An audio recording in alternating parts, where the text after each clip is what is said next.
এদের ভাই আমরা এখন সর্বার আমাদের আর কিছু করার নাই। কিছু করার নেই, উপরে আল্লাহ ছাড়া আমাদের কেউই নেই। পানি জানবো এটুকু আমাদের কোনো জ্ঞান নাই। এই ভিতরে কাজ করে দেখি ধোঁয়া বাড়াইতেছে, তো বললাম দেখো তো ধোঁয়া কিসের। এই কইতে কইতে দেখি আগুন লাগে পুরা ঘর সহ একেবারে পুড়ে গেছে। পানি জানবো এটুকু আমাদের কোনো জ্ঞান নাই। পানি আনতে আনতেই যে দেখি পলিথিন না শুধু ধাঁধা করে জ্বলে উঠছে পুরা এলাকায়। হ্যাঁ, এই জায়গায় আমি কাজ করতাম, এই জায়গায় কাজ বাঁচতাম বয়া। এখন কিভাবে চলাবো ভাই এটাই তো আমরা বুঝতেছি না।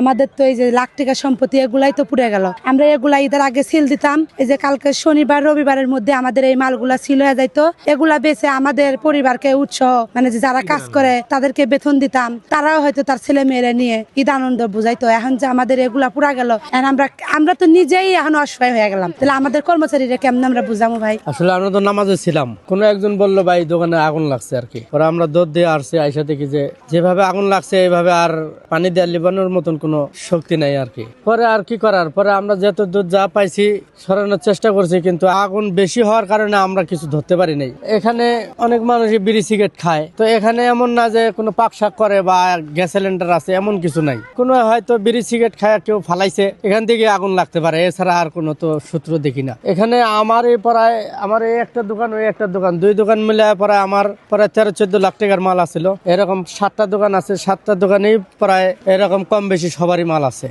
আমার 13-14 লাখ টাকার মাল দুই দোকানেই ছিল, 7টা দোকানেই সবারই কর্মচারী কাজ করে। আমার দোকানে প্রায় 8 থেকে 9 জন কাজ করে, ওই দোকানে প্রায় 10-12 জন কাজ করে। এরকম প্রত্যেকটা দোকানেই 10-12 জন করে কাজ করতো। প্রায় 7-10 কত 70-80 জন পরিবার এখান থেকে তারা চলতো। এদের ভাই আমরা এখন সর্বার আমাদের আর কিছু করার নাই।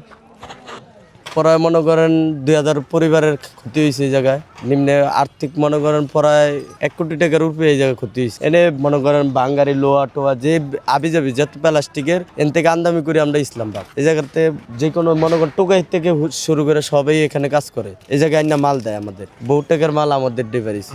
কাজ করি এক দোকানে, কর্মস্থান হারাইলাইছি। বর্তমান আমার অবস্থা সিরিয়াস, কিছু করার নেই। উপরে আল্লাহ ছাড়া আমাদের কেউই নেই বর্তমান। যদি আল্লাহ তাআলা যদি কেউ দয়া ব্যক্তি যদি এদিকের মানুষের দয়া করে, হলে কাছে আল্লাহর কাছে দোয়া করে, বেশি কিছু চাওয়ার নেই আমাদের। এই যে এইখান থেকে আগুনটা লাগছে, হঠাৎ করে জুম্মার নামাজটা পড়ে আইছি, এর ভিতরে দেখি মহিলারা চেক করে দিচ্ছে আগুন লাগছে। পরে দৌড়ে পানি মারছি, বাতাসটার সাথে সাথে বেশি দ্রুত আগুনটা ধরে গেছে। আসছিলাম যে টাইমে আগুন ধরছিল, আর আগুন অনেক প্রচন্ড ছিল, তখন আসছিলাম, ফায়ার সার্ভিস আসলো, আইসা আগুন যথেষ্ট চেষ্টা করছে নিবেতে, তখন নিবে নেই। পরে আরো লোকজন আসছিল, আইসা মানে মোটর ইত্যাদি বসায় পানি দিয়া পরে এটার আগুন নিবেছে। এখানে ছিল যেমন জোতা, পলি, আরো ইত্যাদি অনেক কিছু ছিল, রাবার টুবার এইসব ছিল।